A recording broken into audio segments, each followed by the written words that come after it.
Hi, everyone. This is Dr. Christine Bishara doing yet another interview with HG Tudor, a diagnosed narcissistic psychopath. I will continue doing these interviews with him because I feel his information is extremely enlightening and important for everyone to know. So HG, thank you once again for joining me. Really looking forward to this interview. Most welcome, Christine. Thank you for inviting me on again. Awesome. So let's get started. So my first question for you, the last interview that we did, we talked a little bit about parental narcissists. I wanted to kind of touch upon that again. Yes. There's been some evidence that show that sons of narcissistic mothers are more likely to become narcissists than daughters of narcissistic mothers. And I'm assuming that's probably due to the way that mothers treat, narcissistic mothers treat their sons, which is to idolize them, put them on this pedestal, versus daughters where there's more of a competition type of relationship. So I'd love for you to give me a little bit of feedback and your knowledge on that. Well, you referenced some findings. What are those findings? Just some studies. I mean, obviously, narcissism is a little bit more common in males, although with your borderline theory, maybe not. But they reference that because the son is idolized, right, and put on this pedestal, but obviously the narcissistic mother is unpredictable in her actions. So there's like an off and on kind of thing. And then when the son becomes a little bit older, goes through puberty, it's his time to break away kind of and become independent. And then there's a little bit of animosity. So apparently that scenario kind of, I don't know, fosters this narcissistic, predisposition in males from what I've read. I don't know if you're familiar with that or if that's something that you've seen. Well, I haven't seen anything. Well, that's not to say it exists. You've seen it, I haven't. So it's a little bit difficult for me to comment on it. Apart from, so the hypothesis is that where the mother is a narcissist, the son is more likely to become a narcissist compared to a daughter. Is that it? Yeah, because apparently a narcissistic mother will treat the son differently than a narcissistic mother will treat the daughter, where there's more competition and, just kind of requiring of this perfectionism, and the daughter can never be good enough. Whereas apparently when it's a narcissistic mother and son dynamic, there's more of a idealization, but then obviously that doesn't last, for long. So I don't know. Well, as you know from what I've explained previously, Christine, first of all, the offspring would need to have that genetic predisposition. Absolutely. Yeah. So it can be the case that son has it, daughter hasn't. So that's our determining factor, not the treatment of them. Okay. But the simple passing on of the genetics. So there's that side of things. But let's assume that they both have the genetic predisposition. Now, son, as you explain, is idolized more by, he's the golden child. But that also means that there's a chance, therefore, daughter becomes scapegoat. She's blamed. Why can't you be more like your brother? Oh, your brother achieved this. Your brother was walking when he was 9 months old, and you were 14 months before you walked, etc., etc. Now, the issue there, though, is this. Those are both lack of control environments. For son, treated as golden child, he has the gilded existence. Everything's given to him without any effort, and he has no real control over the decisions that he's going to be making. And therefore, that contributes to a lack of control environment. The daughter is similarly in a lack of control environment because she isn't given the emotional support that she should have. She's blamed for things that she's not done. And therefore, both of them would be subjected to a lack of control environment. And therefore, assuming that they both got the genetic predisposition and they're both being exposed to a lack of control environment, it actually would support that they both ought to be narcissists. And I suspect one of the factors that might have some influence on this outcome, and as I say, I haven't seen any material to this extent, and it'd be quite interesting to see it, thinking it through, that if it is correct that in those scenarios, it's more likely that the son becomes a narcissist than the daughter does, I think this would be down to the fact of an intervener. And so what happens is the father, assuming he is not a narcissist, forms the view, well, he's a boy, he can look out for himself, and he's a bit of a mummy's boy, so I'll just let them get on with it. And what is there really for me to protect? Okay, you know, he's held up as a shining example of being wonderful, and sure, she dotes on him, but at the end of the day, father might not really see that as too much of a problem. Oh, you know, you spoil that boy, etc. Whereas the father's more likely to step in and defend his daughter. Well, you're always giving her a hard time. You know, you favor our son more than her, and that's not fair. So father may then overcompensate with regard to looking after the daughter, shielding her from the worst of the behaviors of the narcissist mother, meaning that lack of control environment doesn't impact upon her. So in effect, son is left to the devices as mother, therefore has a lack of control environment by being exposed to a gilded life. Daughter has a touch of a lack of control environment because she's scapegoated, but dad steps in to shield her, thus she doesn't become a narcissist. So that could be an explanation for the discrepancy that you've come across. You know, that's actually a really good point. I wanted to ask you another question regarding that. So do you think, I mean, so empaths are kind of made from also the same, right? There's that genetic predisposition and the lack of a control environment. So have you seen that where like a narcissistic mother produces more of an empathic daughter? Just because for whatever you mentioned with the intervener or other circumstances that kind of play a role, does that kind of push the daughter to be more of an empath, or not necessarily from what you've seen? Well, the empath, hypothesizing, by the way, yeah. The empath doesn't have a lack of control environment. If there is one, that has an impact upon the type of empath that they may well be. Okay. So what you can have is you could have two normal or two empathic parents, or an empath and a normal, and they have an empathic child. Okay, yeah. There's no lack of control environment there, and so they have an empathic child. You can have narcissist and empath together, and they have an empathic child. Now, remember, the addiction that the empath has comes from either their status as an empath per se, and can also be as a consequence of imprinting, i.e. being exposed to that lack of control environment. So that sort of doubles down on it. Yeah. So what you can have is, take, for example, my own family. I'm a narcissistic psychopath. My sister is an empath. My brother is an empath. My half-brother is a normal. Okay. My deceased father was an empath. My, unfortunately, still living mother is a narcissist.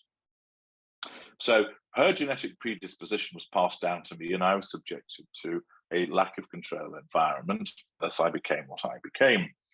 And I didn't have an intervener. I was shielded because, the reasons best known to him, my father thought that I could manage. I think he essentially recognized there was something different about me, and therefore it would enable me to cope more effectively.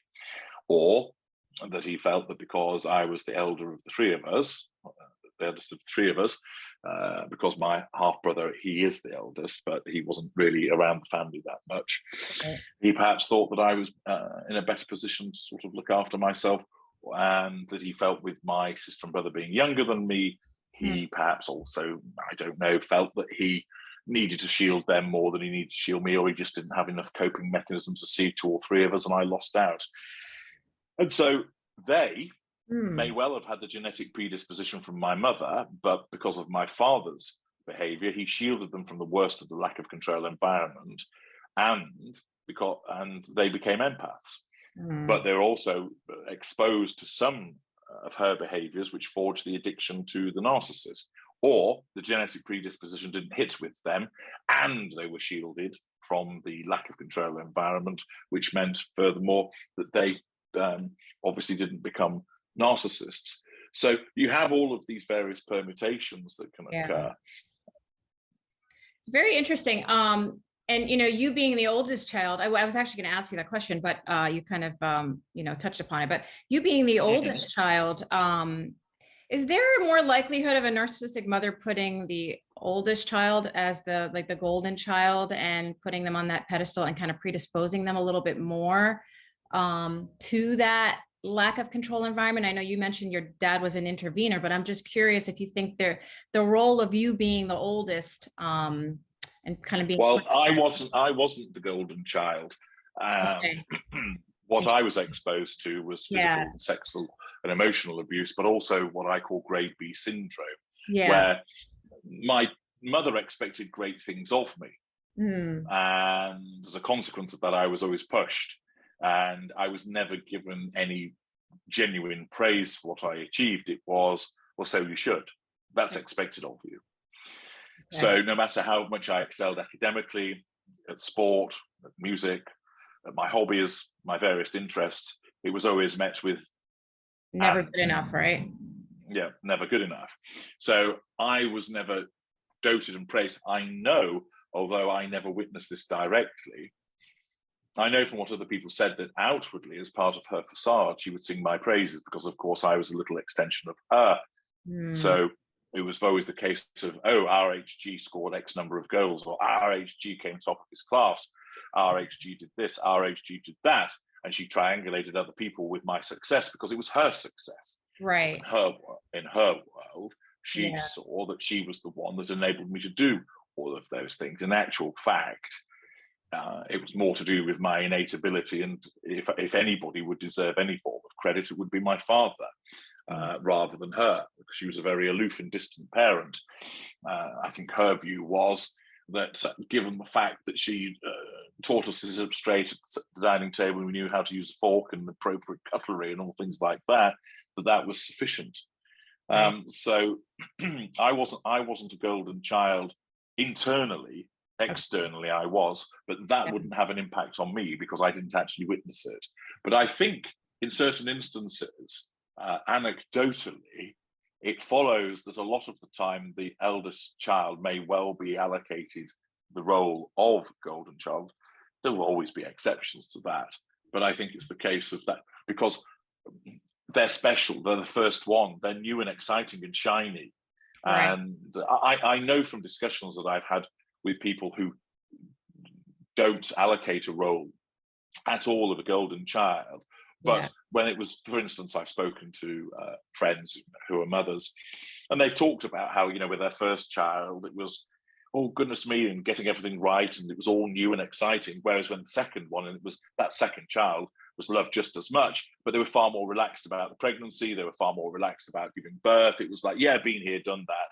So it's marvelous in its own way, as I've heard them explain, but it doesn't have the same magic. So you can imagine that with the narcissist, and remember, narcissists do suffer to some extent of getting bored.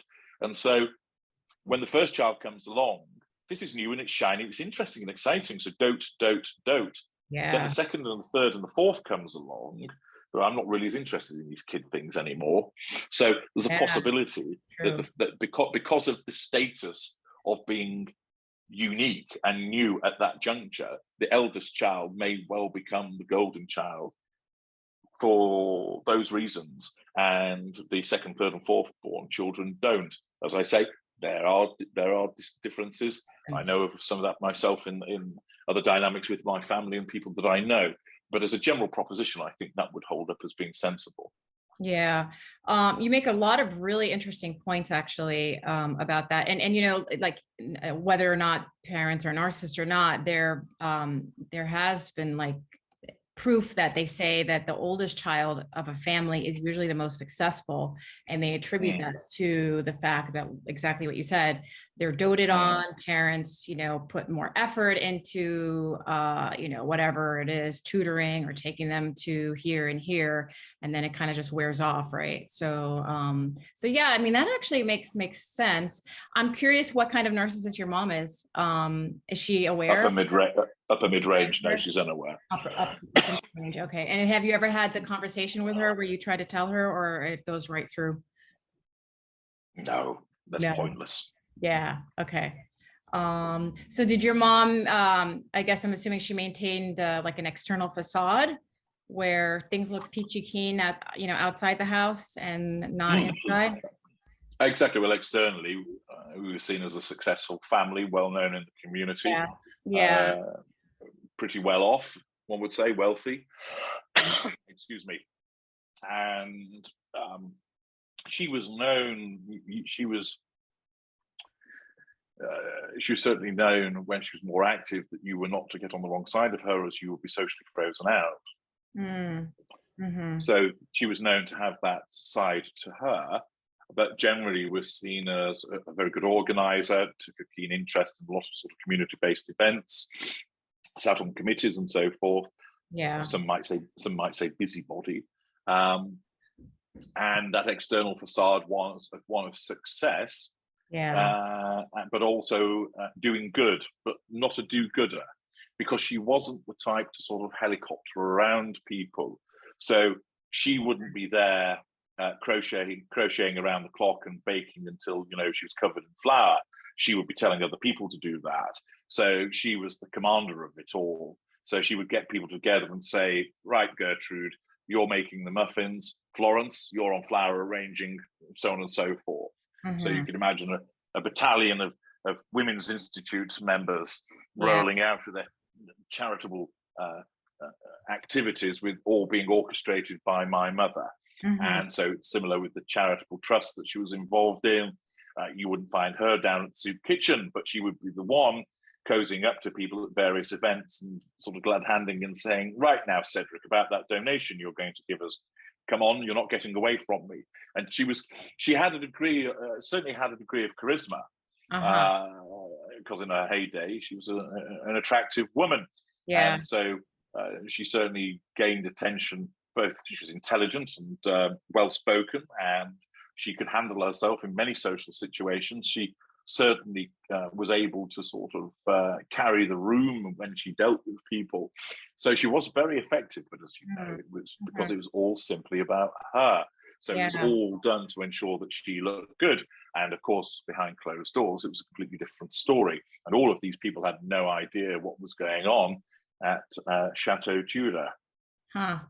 And what was the dynamic between your mom and your dad, him being an empath? Did they stay together until he passed away? Yes, he was very much, he was somewhat in awe of her, both in terms of the abilities. I mean, he was no slouch himself, but he spent a lot of his time sort of running around and kowtowing to her, because he'd been on the receiving end of her fury. Also, there was a double act between my mother and my uncle, her brother, who is also a narcissist. And basically, he would regularly embarrass my father, who would get no support from my mother. In fact, she would crow in a somewhat incestuous way about her brother.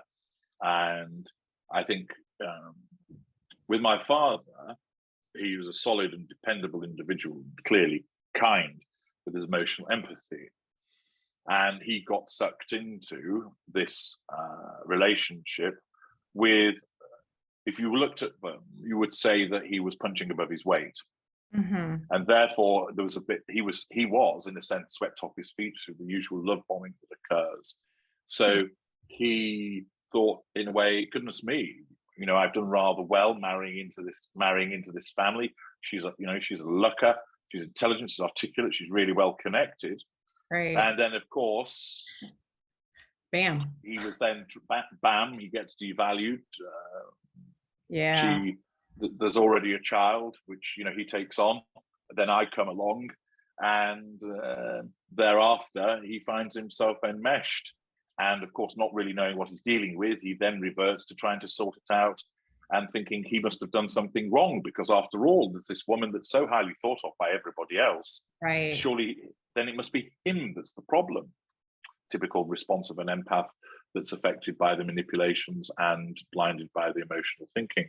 So as I understand it from what I've pieced together from what I've seen and what I've heard from other family members, piecing the puzzle together, that he spent most of his time trying to facilitate her, trying to appease her, trying to placate her, rather than thinking, actually, I'm being abused and I should go. And then it shifted, of course, when my younger siblings came along, that he very much was there to shield and protect them. Mm-hmm. And I think he was just content when things were quiet and she wasn't kicking up a storm in some respect. Yeah. Well, I'm going to have to redirect all my questions now because this is much more fascinating. So I had a couple of questions that came up while you were speaking about that. So you had mentioned your mother and her brother, both narcissists, had this incestuous relationship. I'm assuming you're talking figuratively, right? Or literally? No. Okay. It's literally.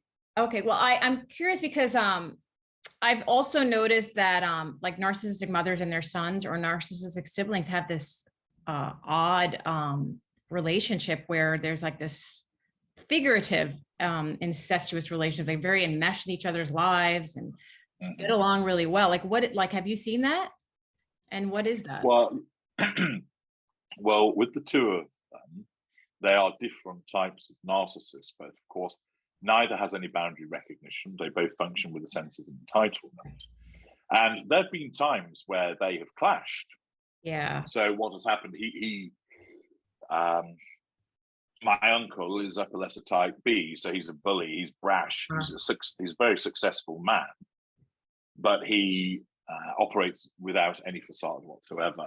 And if you read my book, Fury, that'll tell you more about some of his behaviors. So what would happen, there would be instances where he would explode. And my mother's response was to turn on an icy heel and march away. Mm. So he thought that he got control over her because he'd lambasted her, a lot of the time criticizing her in terms of my father and saying, you know, he's weak and what are you doing with him? Almost in a way saying, you should have been with me, which clearly she couldn't have been, but in his world, he wouldn't differentiate, you see. And he's always regarded his sister as possession. Similarly, she's always been always praising him because of the level of wealth and success that he's achieved.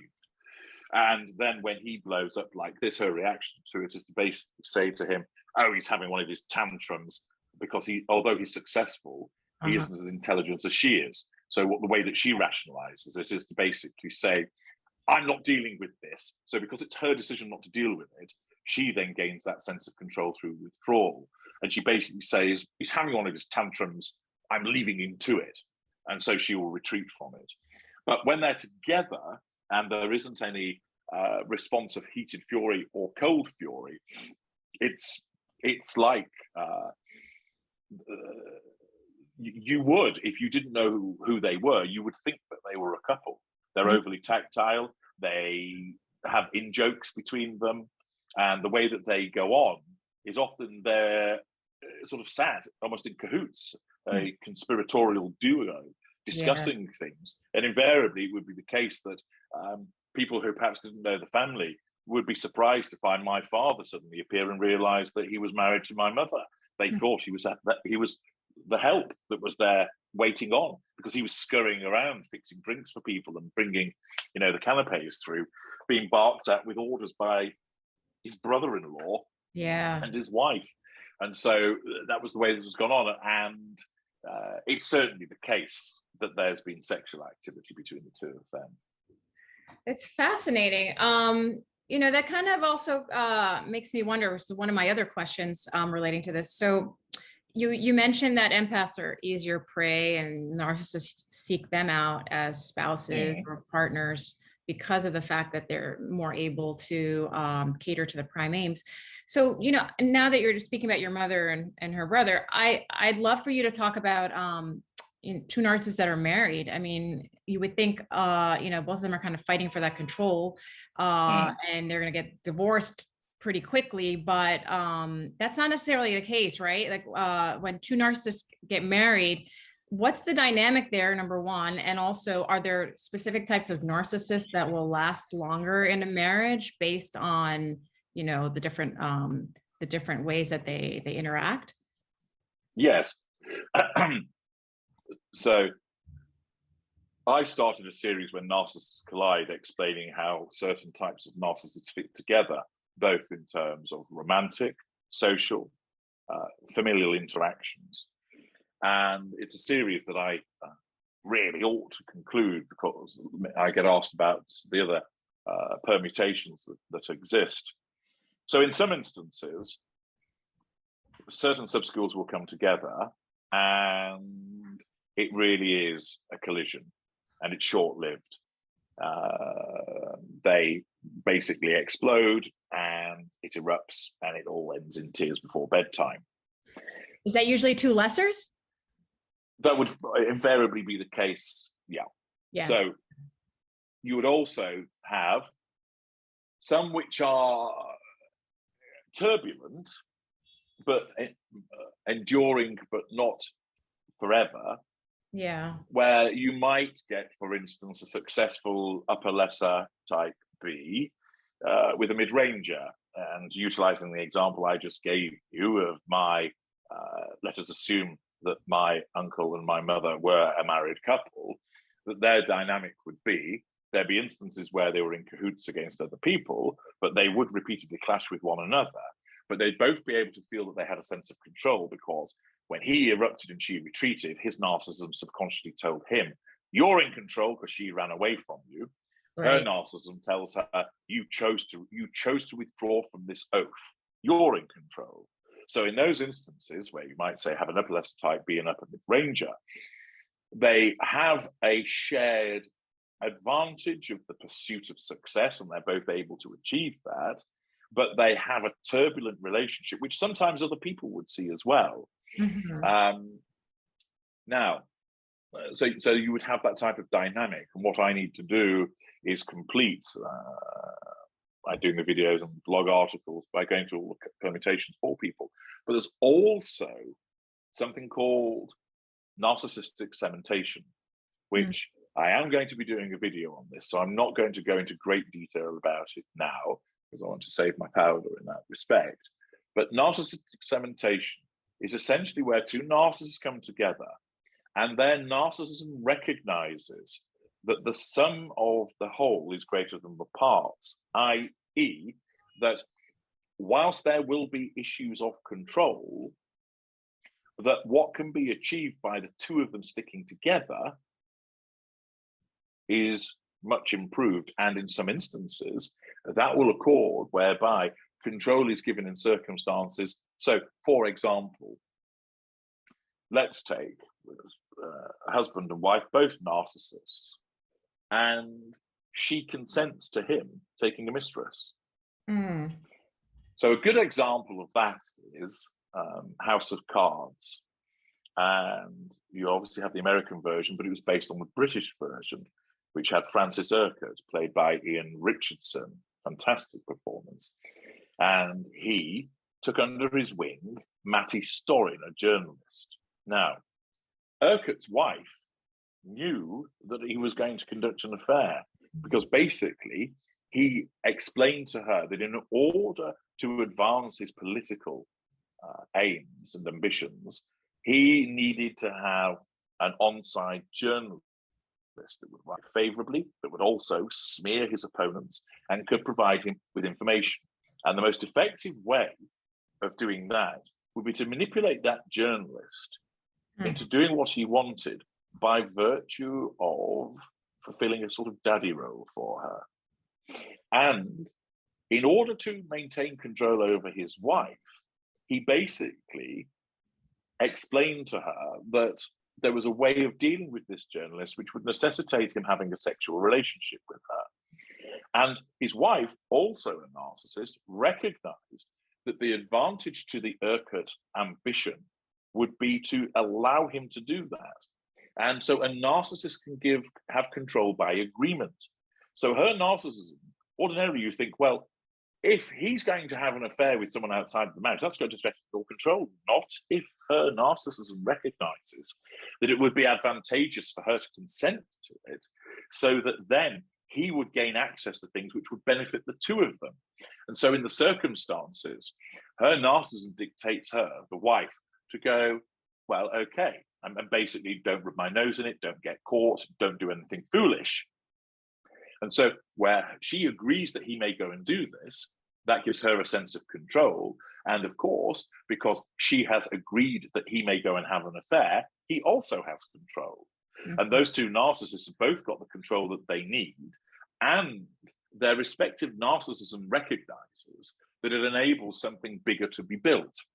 So they cement their ambitions. So Bill and Hillary Clinton are another good example of how that occurs. Now, in House of Cards, Francis Urquhart was an aware narcissist. So he was very much a Machiavellian individual, knew what he was, and therefore he knew that it would be appropriate, rather than go and do it behind his wife's back, but he had the, if you like, the balls to say to his wife, he didn't come out with it in the sense of, look, I'm going to start banging 7 bells out of, you know, this young, tidy journalist, but basically, I see that the most effective way to get her to be where we want to be is to be intimate with her. So he didn't rub his wife's face in it, and she knew what he was driving at, and it was basically, you have my permission. So he knew that the best way to get her to agree to what he wanted was to frame it in those terms.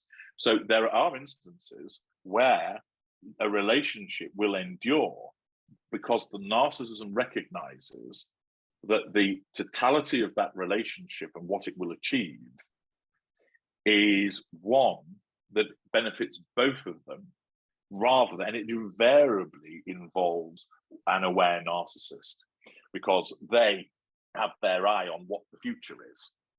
And so an unaware narcissist would perhaps think, right, I need to get this journalist under my control, or the narcissism thinks, I'll get this journalist under control by sleeping with her, but doesn't tell the wife, who is also a narcissist, who then finds out that he's been cheating, and boom, it erupts.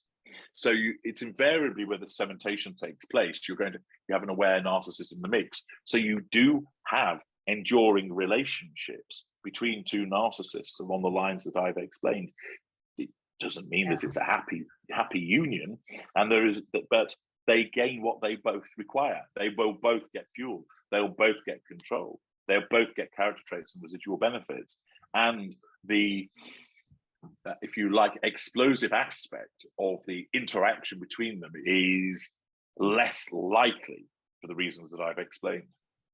And it's more like negative fuel for the other, right? Those explosive outbursts, right? Well, it will be, and where there is that particular response that takes place. So, for instance, if let's say you've got an upper lesser A who is in a relationship with a middle range type A, so he is charismatic, totally superficial, the affable arsehole, and he's sleeping with people left, right, and center. She then finds out, and although heated fury is not the go-to, it will still can occur with a middle range type A. Yeah. So behind closed doors, she doesn't tear a strip off him in public. Facade says mustn't do that. But behind closed doors, what the hell do you think you're doing out? You've embarrassed me. You've made a fool of me. They're all talking about the fact that you've been sleeping with these 5 women down at the tennis club, etc. You're an arsehole. I hate you. And of course, her eruption, that negative fuel, the anger is negative fuel, albeit it is challenge fuel because she's criticizing him, and he would have to do something to respond to that in order to try and get control over her. Yeah, that makes okay. So that brings me to another topic that I wanted to ask you about. Now, can 2 mid-rangers stay in a marriage together happily? Well, not happily, but can they stay in a marriage together or a partnership? Well, you'll have certain permutations, of course, between lower mid-range, middle mid-range A and B, and upper mid-range. But let's take, for instance, 2 middle mid-range narcissists by either A or both B, or A and B. Being more passive-aggressive, what you're likely to see with those is that there will be a rather cold environment that's good for refrigeration, because there'll be a lot of time where they'll both retreat from one another, and they will both decide, well, I'm the one that's withdrawn from their awful behavior, and therefore I'm the one that's in the right. Or, he's off sulking again, what a big crybaby he is. Well, I'll just leave him to it. And then the one who's the crybaby thinks, I can't believe they've been so horrible to me. Well, I'm taking a time out from them. So basically, they retreat from one another. Externally, of course, they maintain the appearances because they both operate facades of, yes, we have a lovely home and lovely children, and we're both kind people. But behind closed doors, there will be repeated threats to control, which will result in a lot of sulking. There'll be occasional flashes of ignited, heated fury, but for the most part, there'll be a lot of sullen, cold shouldering going on. Right. A lot of unaware manipulation. That's right. Absolutely. So that actually brings me to my next question, manipulation. And I know just from reading some of your material and watching some of your videos that you talk about normals and empaths being manipulative. And they're actually aware of their manipulation, whereas I find it so ironic that narcissists are not aware, or at least the non-graders are not aware of their manipulation. How do you explain that? What do you think that is? Well, non-narcissists, so narcissistic individuals, normals, and empaths all have the capacity to be manipulative, but they aren't defined by that. Therefore, they are aware when they are doing it, because it's not something that basically their survival rests upon. So there'll be instances where they will do it, and they will do so with knowledge. Unaware narcissists are not allowed, for the most part, to know that they're being manipulative, because they have to live by that. That's what allows them to survive and to thrive. And therefore, they can't hesitate. They can't have a delay in the assertion of control and the receipt of fuel, because ultimately it would be a calamity for their survival. So, for instance, as I've explained previously, if I came towards you, Christine, with a sharp stick and jabbed it towards one of your eyes, you would not do this. HG is coming at me with a sharp stick. That could take my eye out. I will now move my head back and karate chop his stick out of the way. Huzzah! Oh no, it was too slow, because as I thought about doing all of that, HG has now speared my left eyeball. Ouch. Instead, you just instinctively jerk your head back and bat away the stick. Why? It has to happen quickly. Thus, with the unaware narcissist, they have to be able to get that control without thinking about it. Thus, they are not allowed, for the most part, to know that they're being manipulative. Furthermore, if you aren't allowed to know what you're doing, when you're challenged, you can maintain an absolute defense. You're manipulating me. No, I'm not. And they say it with genuine conviction. Because why? Because they don't see that they are. Whereas if they were allowed to know that they were being manipulative, and because they don't have the narc craft and the cognitive function that enables them to do it with the level of the greater or the ultra does, they might hesitate when they're challenged. And what does that then mean? They're losing control, and the narcissism isn't doing their job. So in order to allow them to survive and to thrive, they're not allowed to know what they are. They're not allowed to know that they're manipulating, and they are prevented from having that knowledge in order to give an actual, perversely, honest account of, but I didn't do it. I'm not manipulative. What are you talking about? Which then forms an absolute defense to that threat to control. Thus, the narcissism works again. So the manipulation is, it's almost inherent in an unaware narcissist. It's like the narcissism protecting them, right? Yeah. So there might be instances, for example, that an unaware narcissist, he knows that he's diddling somebody out of some money, okay? And therefore, the narcissism allows him to be aware of that manipulation in that instance, because that doesn't pose a problem. But for the most part, the narcissist is not allowed to know that he or she is being manipulative, because if they were fixed with that knowledge, they wouldn't be as fast or as effective to get to the prime aims. So it's, in essence, if you mentioned, like if there was a god of narcissism, he said to the lessers and mid-rangers, look, before I send you out into the world, you are manipulative. But as soon as you leave these hallowed halls, you'll lose that knowledge. Because quite simply, I can't trust you to do it properly if you know what you are doing. And if you think about it, that many individuals, they will do things without thinking about it. So if you are in the kitchen and you knock a glass, you don't go, oh, I better catch that. You just do it. If you touch something hot, you don't go, oh, that's hot, I better remove my hand. Yeah. Pain instinctively causes you. It's all about the speed that's required, you see, and also that defense to any accusation of being manipulative or lying and so on and so forth, to aid the narcissist in their defense, because it all comes back to that issue of control. The narcissism is a self-defense mechanism to maintain control and to nullify threats to it. Yeah, and I think it's instinctual in the lessers and the mid-rangers, right? Yeah, because they haven't been imbued with the same level of cognitive function and narcraft that more evolved narcissists have. So in a sense, it's basically, look, it's going to happen. I suppose a way of doing it would be to take somebody who's a rally driver in a car, okay? And basically, rally driver A is good, but he's not brilliant. So a lot of the work done by his car is done by the computer, okay? It does it on his behalf. Rally driver B is exceptional, and he does it knowingly and willingly because he has that level of ability. So the onboard computer isn't utilized either at all, or if it is, very little. So for the unaware, so the rally driver A, much of it's done by the computer to support him because he simply hasn't got the level of speed and skill to do everything.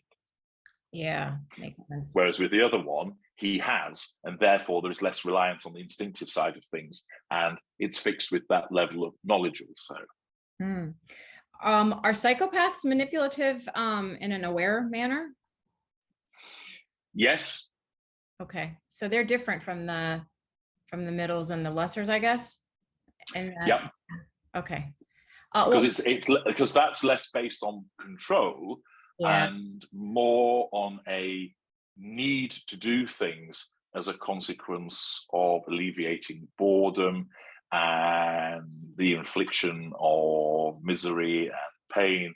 So a lot of time you see with a psychopath, it'll be, I wonder what would happen. I wonder what noise a dog makes if I set it on fire. Oh, that's the noise it makes. And they know that what they're doing, but they simply don't care for the dog being set on fire. Good point about animals and how they treat them. So let's talk about narcissists and animals. So psychopaths have no relation with animals. I mean, they could care less, right? It doesn't matter to them what happens. I mean, there might be an instance where a psychopath may keep an animal, but is most likely to abuse it.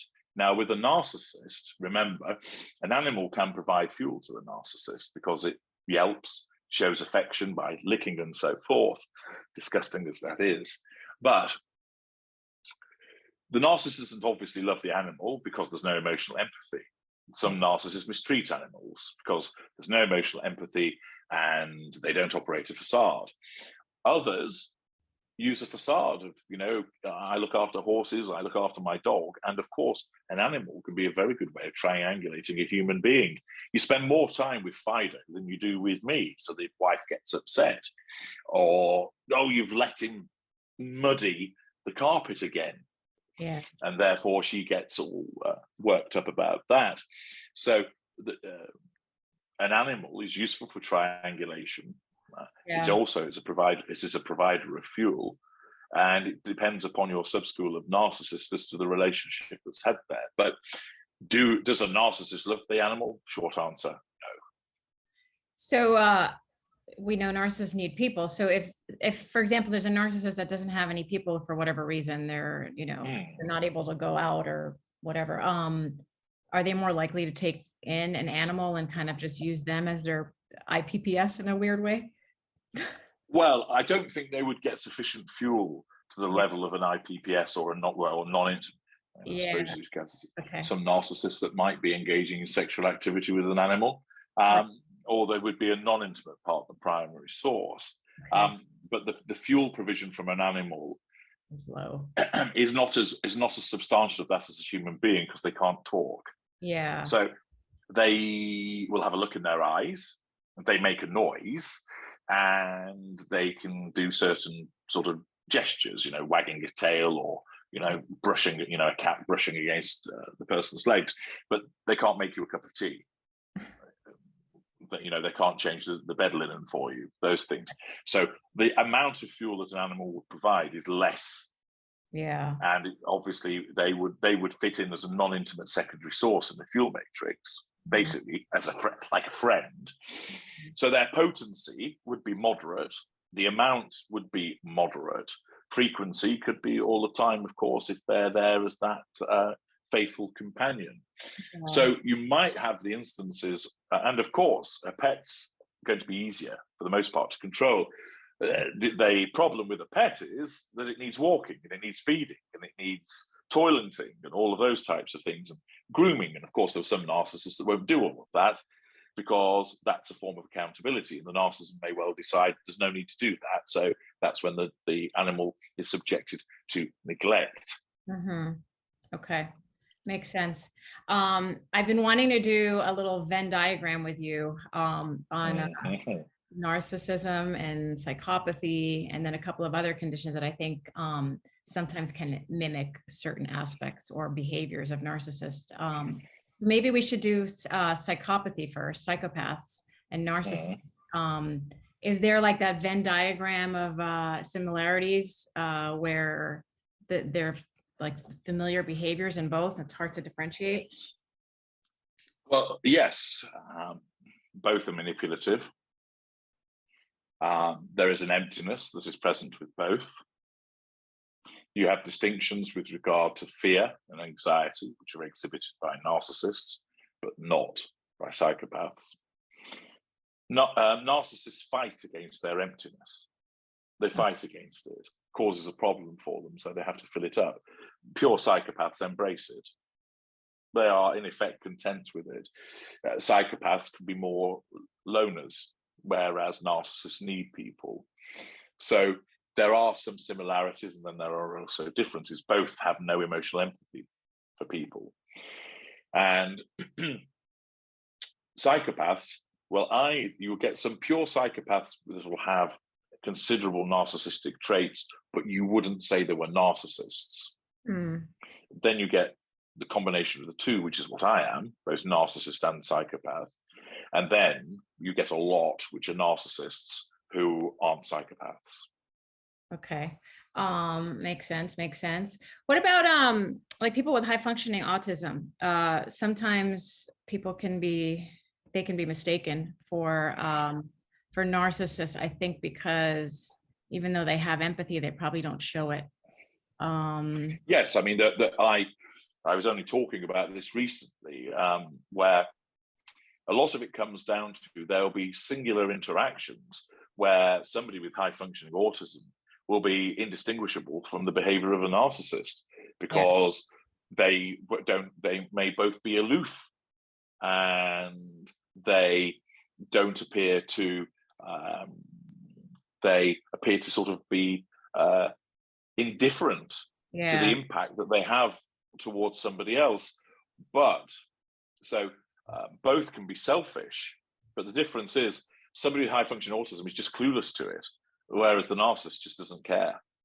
And they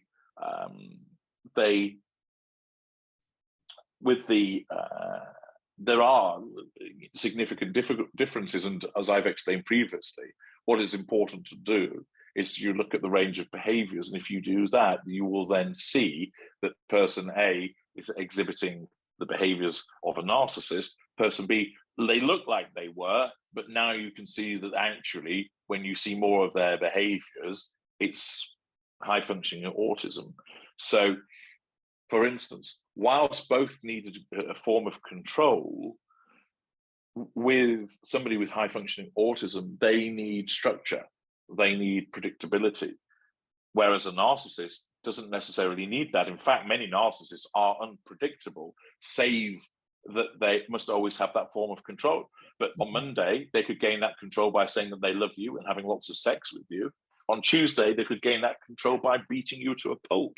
So there's no structure there, save that there is the gaining of control. Whereas someone with high-functioning autism, they would find the fact of they want to have that structure. They want that predictability. They want almost like the sort of Groundhog Day of they know what's going to happen, and they don't want the unpredictability of things which are unfamiliar to them. And so where there's trigger factors as well, for the narcissist, the response of the narcissist triggered as a consequence of either fuel issues, which is a form of threat to control, or some other threat to control, whereas someone with autism, it's as a consequence of a lack of familiarity. But of course, a lack of familiarity can, at first instance, also manifest as a lack of control to a narcissist. So a narcissist finds himself in unfamiliar surroundings, and that acts as a threat to control. A high-functioning person with autism finds themselves in unfamiliar circumstances and therefore has a reaction to it.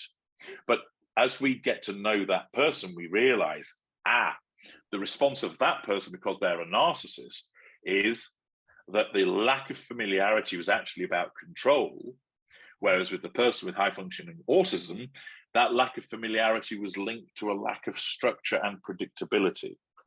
Yeah, you just pinned the nail on the head. I think with high-functioning autism, they need a structured environment to thrive. And in an odd way, I think narcissists need the opposite. They need like a chaotic environment to thrive, wouldn't you say? Where they're kind of trying to get that. Well, it depends. I mean, many people will say with certain narcissists, it is chaos. It's, thriving on drama. Creating more evolved narcissists, there's a different form of the creation of drama. So they tend to have very stable lives, function, run a company, are wealthy. They're not financially haphazard, but what they can readily do is fire a laser targeted missile at someone to make their life chaotic. Their general day-to-day behavior is not that. Mid-range narcissists, they operate the facade. So what you'll see there is externally doesn't tend to be chaotic, or there's just occasional glimpses of it. Behind closed doors, it could well be. Lesser narcissists, those are the ones where you do see a lot more of the explosive behaviors because they don't function with a facade. Yeah, that makes sense. I also feel like another good distinction between the two is with narcissists, they're usually eventually you see that they have no empathy by their actions, but they're very good with words, right? Because they have that cognitive empathy. Whereas I think the opposite with someone with high functioning autism is their actions actually will show empathy, right? And what they do for you, and they're consistent, right? But they might necessarily be able to verbalize the emotional empathy as much. Sure. What I've seen anyway. Yeah. Okay. I love your input, HG. You're so knowledgeable, and I don't know, you're just you have I don't know what's in your brain. You have so much in there. It never ceases to amaze me. There's plenty in there and plenty more to tap. Yeah, absolutely. This is why I love doing interviews with you. So I have I just, maybe it's the truth seeker trait in me, but I love getting to the root cause of everything. Yes. What I practice in my career, but also just from my interest in mental health. Yes. So narcissists have, a lot of people can describe them as being hot and cold, on and off. It's like this roller coaster, right? And that can be attributed to this faulty reward system that they have, like a dopamine reward system. So dopamine is a neurotransmitter. It's an excitatory neurotransmitter. We all have it. We all release it.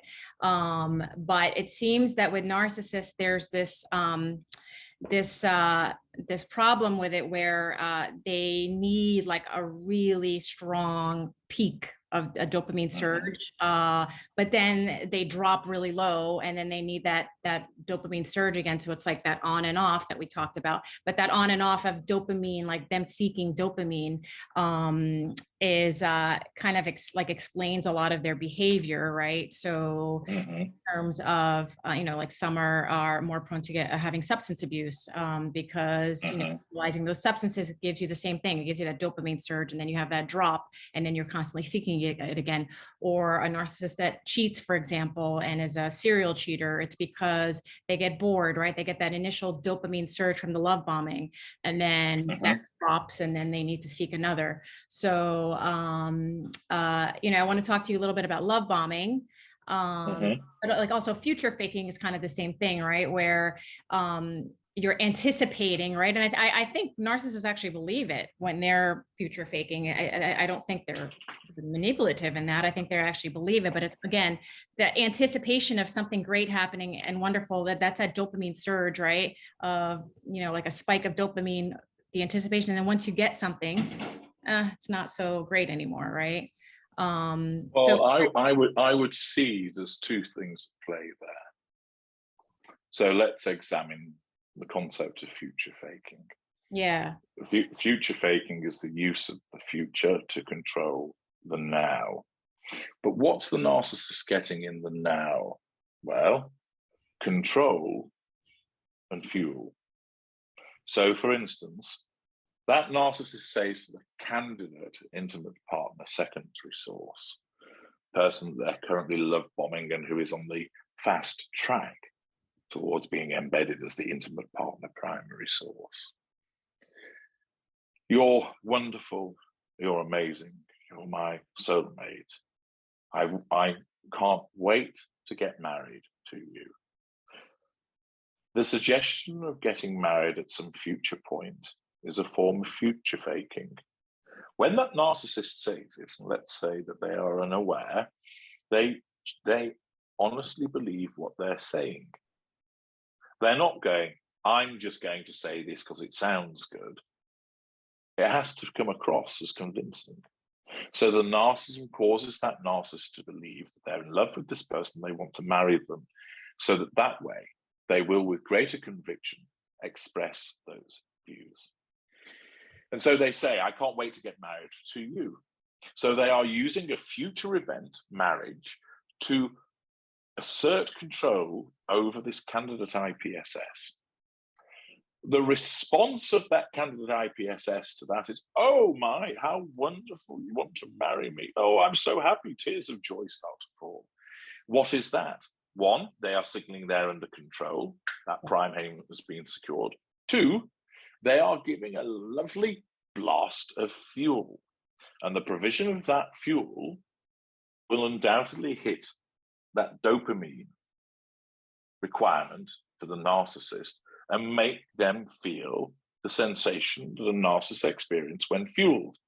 And so where another person gets a dopamine hit from a consequence of having a hug because it's a hug and it feels nice, to the narcissist, the dopamine hit is basically the receipt of fuel and control.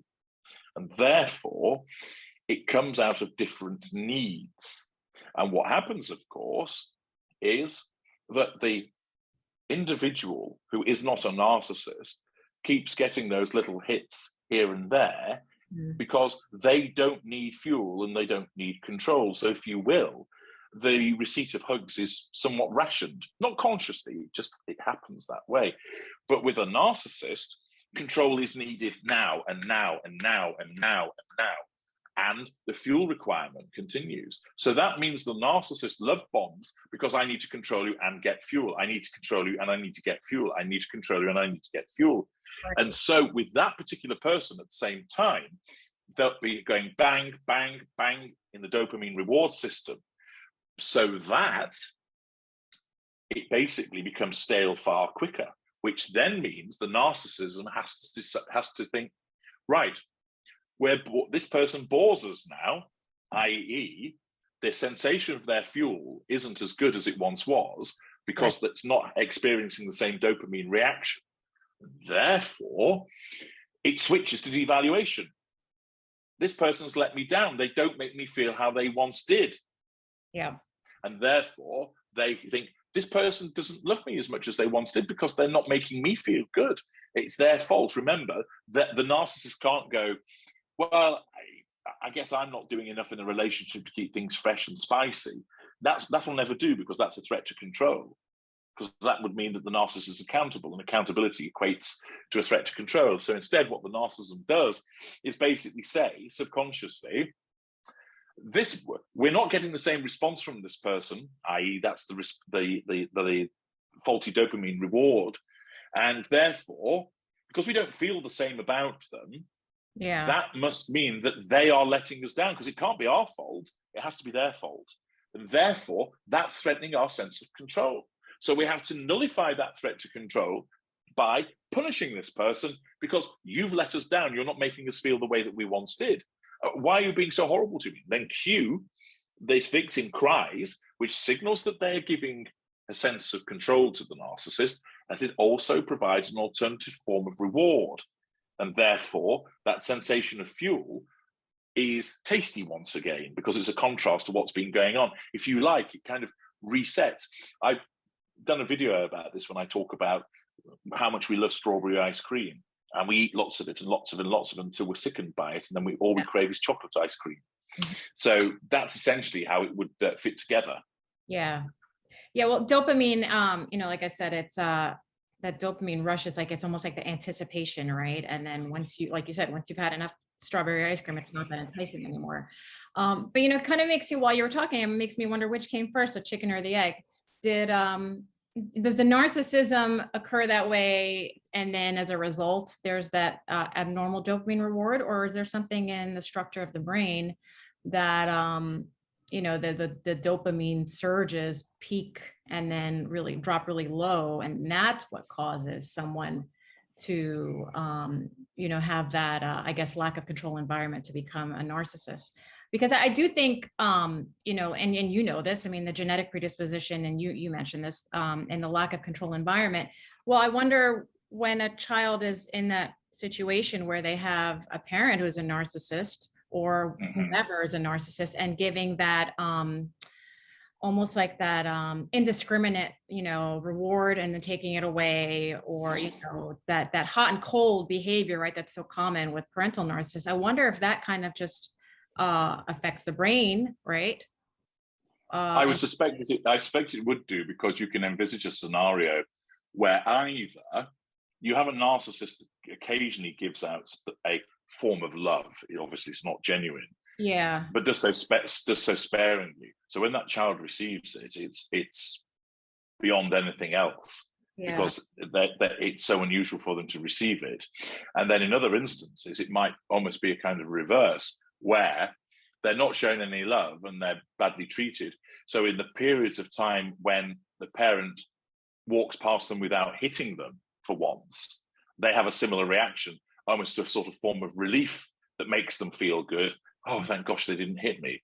Yeah. And so, and the sensation of either getting those little bits of pseudo love, or those occasions of not being struck or being abused, are so intense of themselves, it might shift the wiring in a particular way. That's part of the lack of control environment, what impact it has on the brain, and creates creates the narcissism as part of defending this individual, and creates that framework for fuel and control based upon these different dopamine reward systems. I agree with you on that. I definitely agree. And, we don't have a lot of time left here, but a few minutes, but that I think what you say is correct. It's that unpredictability, right? Of not knowing, am I going to get the love today, or the animosity? But and I think that being exposed to that in that environment makes both narcissists, I think, and empaths are very intuitive to other people's feelings, right? I think they can read people really well. And I think perhaps that might be why, because they're they're, as children, they're in that environment where there's that unpredictability, right? And so I think they learn to kind of almost like walk on eggshells and not know what's coming next. So that I think that gives them the ability to read people really well. Wouldn't you say? Again, it's a form of survival mechanism, isn't it? Exactly. You need to gauge, is dad in a good mood, a bad mood? What's going to happen here? Do I make myself available and bring him pipe and slippers, or do I scurry off and hide in my room? Yeah, absolutely. Fascinating. HG, we've run out of time. However, I would love to continue my series with you because of all the valuable information that you provide. Absolutely the case. We shall do so, and I look forward to it. Thank you again.